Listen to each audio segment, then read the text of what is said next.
minutes left, unfortunately. But I was thinking maybe one of the ways to go around it is to take a couple of questions to add to what the discussants asked already from the audience, and then we will give a round of one-time answers. Hopefully we can continue the conversation afterwards. But are there any burning questions from the audience? Maria?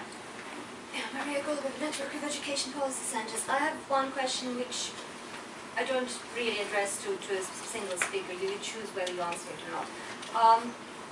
Is there anything in your studies analyzing the background of public policy debate or any kind of debate about the content of these books actually in the given educational environment? Because surely it cannot be that, well, Ruhnama is a special case. Afghanistan, public policy debate is questionable. But if you look at Lithuania, I mean, whatever we think about the content of the history textbooks, surely there is some public debate, and there are some liberal left intellectuals, whatever, who would critique that kind of thing. So does any of that debate ever actually impact the content of the next textbooks, so to say, in the respective countries, or is that absolutely not an issue? Yeah, this is to Christine and to Michael. First of all, Christine, I was kind of wondering what you were really arguing when you were talking about Lithuania. Are you arguing for some sort of specificity here? I mean, I've been living in Hungary for 15 years, and there are very close connections. In fact, I would say there's nothing that you said that I could not bring into Hungary, if not even more so. So I'm actually wondering about what you're really trying to argue here with Lithuania, and connected with that, how you might historicize it. Because, I mean, certainly the story in Hungary is very changeable. I mean, right now we're in a particularly bad phase, but it has been very much up and down. Some things have remained constant in textbook production, other things have changed a lot. So I'm wondering if maybe that's more of an answer if you want to argue Lithuania as a specific case. I don't know.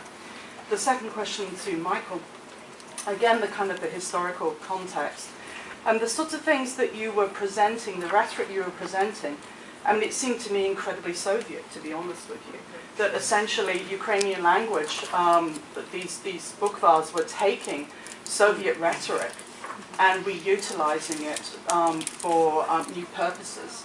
And given that the Ukrainian language was so repressed during the Soviet era, you know, it would be interesting to sort of trace this kind of pattern of resistance and then utilization of this type of discourse. And again, in the kind of more contemporary context, it seemed to me that I was missing, again, the historicity of the past 20 years.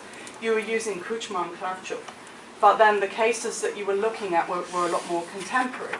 And it seems to me that, again, some things maybe stay the same in Ukraine, but, you know, the conversation has changed a lot since the early 1990s. Okay, Erin, and then we'll give...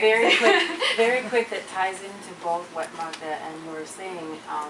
And if this is turning into a book, an introduction might pull a theme that is, how do these textbooks for first graders continue and interpret that Soviet experience? Because the Soviet education project was the massification of education and was very much concentrated on building Soviet citizens from the first grade and even before first grade.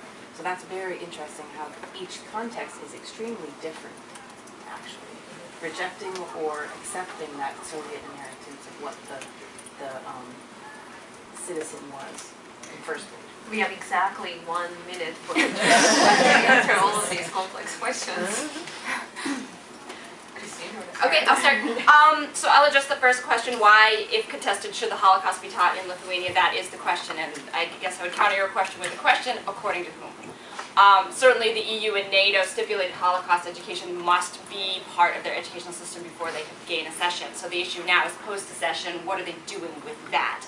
And this speaks, I think, directly to your question about policy, and certainly this is not necessarily every single individual in Lithuania just absorbs the textbooks as though they're gospel truth.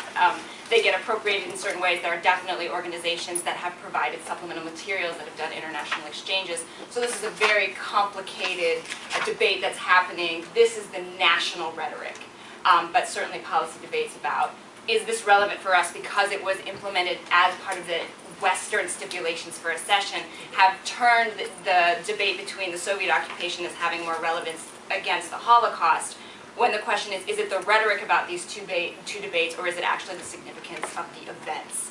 Because at the actual teaching level, what they learn and internalize might be very different in terms of national identity than the rhetoric that's happening at this level. And what do I want in terms of what Lithuanians should do? It's a very important question. I think I might recontextualize that question as well and say, I have concerns about the idea that they're introducing a history that excludes Lithuanian Jews as part of the Lithuanian nation, that continues to in some way minimize the consequences of intolerance and anti-Semitism in the Lithuanian specific context, because it was perpetrated there and there were collaborators there. However, I think that this introduction of the significance of the Soviet occupation is really important in terms of looking at, I think it reveals more about the West being surprised that the post-Soviet states didn't just say, thank you very much for this democracy, we love you. That it was like, no, we have these very complicated spaces and dynamic interpretations of history ourselves that are not being accepted from the EU side. So. Mike.